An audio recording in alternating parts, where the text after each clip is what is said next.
The year is 452 AD. We are inside the magnificent papal palace in Rome.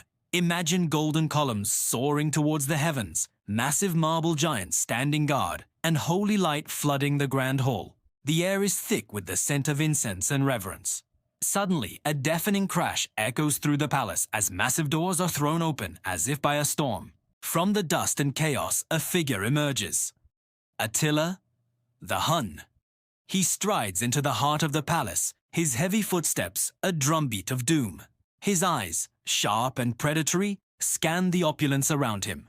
He sees the gold, the marble, the art, and a mocking smile spreads across his lips. In a voice that rumbles like distant thunder, he declares, "You have a grand and magnificent palace, Pope." From the far end of the hall, a voice replies, trembling but firm, "It is Pope Leo I.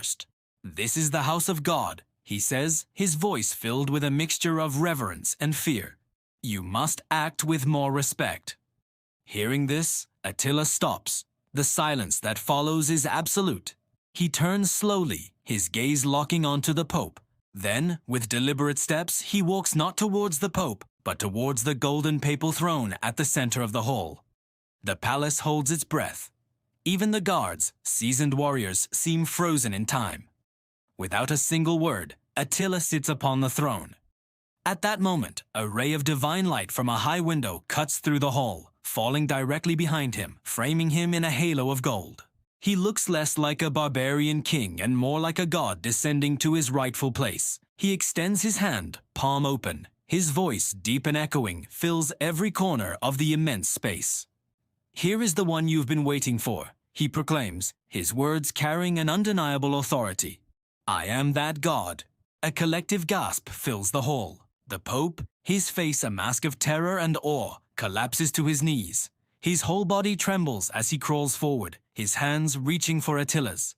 And then, in a moment that would be whispered about for centuries, Pope Leo I kisses the hand of Attila the Hun, begging for the mercy of the man who now sat on the throne of God.